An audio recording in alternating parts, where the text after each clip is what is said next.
Bonjour, mon nom est Yann Joly. Je suis professeur au département de génétique humaine et au programme de bioéthique de l'Université McGill.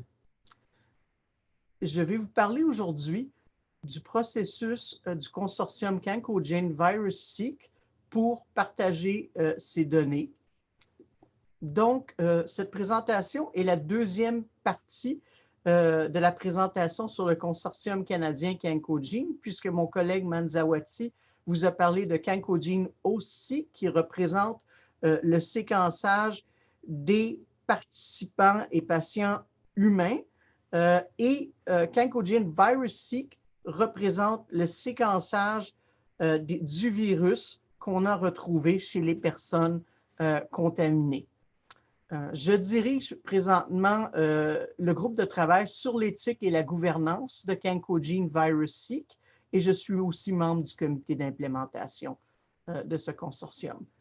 Financé par Génome Canada, CancoGene VirusSeq vise à coordonner et à financer le séquençage d'échantillons du virus COVID-19. On espère jusqu'à 150 000 échantillons qui pourraient être séquencés et donc des échantillons prélevés sur des personnes infectées à travers le Canada. On sait que c'est surtout la province du Québec et l'Ontario qui ont été les plus touchés, mais ces derniers temps, il y a d'autres provinces canadiennes où l'épidémie se propage de façon assez alarmante. Le projet supporte le partage des données avec la communauté scientifique de façon ouverte, scientifique et sécuritaire. Donc, on veut que ces données génétiques puissent être partagées avec la communauté autant que possible. Les connaissances du projet devraient, nous l'espérons, permettre de mieux suivre l'évolution de la pandémie et d'approfondir nos connaissances médicales et biologiques du virus. Et on l'espère de démontrer l'apport que peut faire la génomique à la lutte contre de telles pandémies. Les collaborateurs au projet, on peut vraiment parler d'un consortium, sont en plus de certains centres hospitaliers et instituts de recherche, les laboratoires de santé publique de toutes les provinces et territoires canadiens. C'est donc un projet à grande échelle qui demande une collaboration sans précédent de la part des laboratoires de santé publique des provinces et des territoires. Un système d'accès aux données à 3 voies a été prévu pour le projet. Tout d'abord, on parle d'un accès complètement ouvert pour les séquences virales et une liste minimale de métadonnées non identifiantes.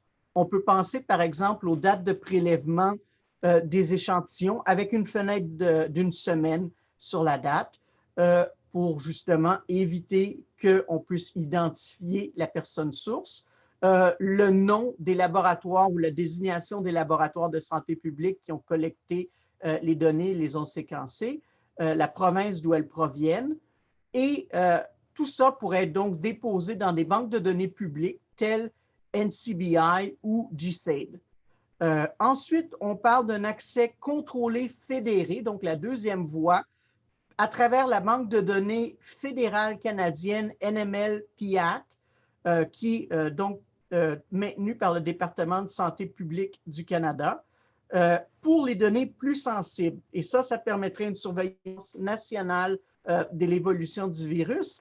Et aussi, on pourrait possiblement donner l'accès à cette banque de données-là à des chercheurs approuvés. Donc, on parle d'un accès contrôlé à ces données qui seraient plus sensibles. Et finalement, toutes les autres données, les échantillons, seront, eux, resteront sous le contrôle des laboratoires et des centres régionaux.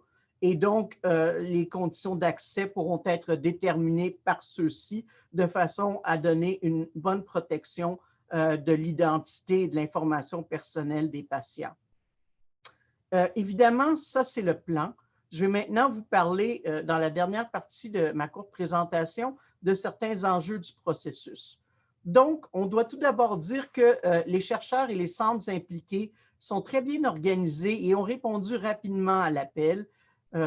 Toutes les provinces et les centres de santé publique des territoires ont accepté de participer au projet CancoGene VirusSeq, mais maintenant, on doit comprendre qu'en matière d'échange de données, quand on parle de séquences virales, donc d'échantillons du virus séquencés, les enjeux ne sont pas les mêmes que quand on parle de séquences génétiques humaines.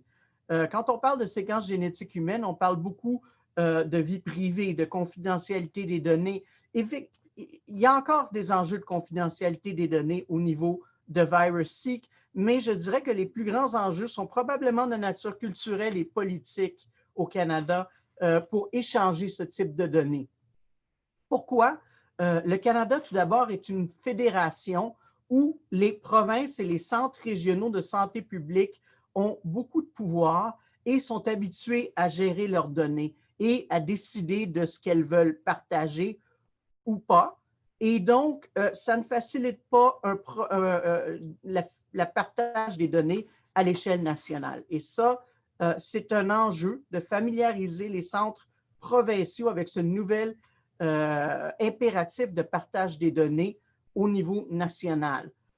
Ensuite, il n'y a pas encore de plan d'échange interprovincial qui fait consensus. Avant VirusSeek, on avait essayé en santé publique au niveau du département de santé publique fédéral au Canada, PIAC, avait proposé certaines façons où on pourrait échanger de façon entre les provinces et avec le fédéral les données, mais il n'y avait pas encore d'adhésion à un seul plan. Donc, il va falloir maintenant réussir à développer un tel plan et gagner l'adhésion des provinces à celui-ci. Il y a aussi d'autres enjeux, entre autres, et ça, c'est des enjeux qui se posent aussi pour OSEEK. Est-ce qu'on va collecter l'ethnicité des gens sur qui on a prélevé des échantillons du virus? Est-ce qu'on va réussir aussi à intégrer les Premières Nations dans cette collecte de données? Évidemment, c'est à leur avantage. On voudrait pouvoir le faire, mais il y a une certaine sensibilité. On peut comprendre pourquoi. De la part de certaines minorités des Premières Nations en ce qui a trait à la collecte génétique de l'information des données. Alors, il va falloir trouver, si on décide d'aller de l'avant, des façons de faire ça qui vont satisfaire et rassurer les gens qui appartiennent à ces communautés et les consulter de façon à être ouverts à leurs idées aussi. Il y a encore, évidemment, des questions de confidentialité et de réidentification pour certains types de métadonnées. Par exemple, on a eu des discussions au niveau du sexe et du genre des participants. Alors, par exemple, si on a des dénominations qui ne sont ni hommes ou femmes, mais qui tomberaient sous autres, par exemple, on peut penser aux personnes non genrées, aux personnes intersexes, aux personnes transsexuelles qui sont beaucoup moins nombreux. Alors, ça pourrait être plus facile de les retracer si on collecte ce genre d'informations. Encore là, on veut en même temps être inclusif et pouvoir collecter, mais il y a des questions à se poser. Est-ce qu'on les collecte, mais on ne les partage pas, ces informations-là? Est-ce qu'on les partage également, mais de façon contrôlée? Donc, il y a des discussions. C'est pour donner un exemple de type d'information où il y a certains enjeux au niveau de la vie privée, de la confidentialité. Donc, il faut y penser sérieusement et c'est ce qu'on fait présentement. Donc, Cancogene VirusSeek est un projet ambitieux. Il est déjà bien commencé et on a bien commencé déjà le séquençage des données. On espère maintenant pouvoir les rendre disponibles très rapidement pour la communauté des chercheurs au Canada et à travers le monde. Je vous remercie de votre attention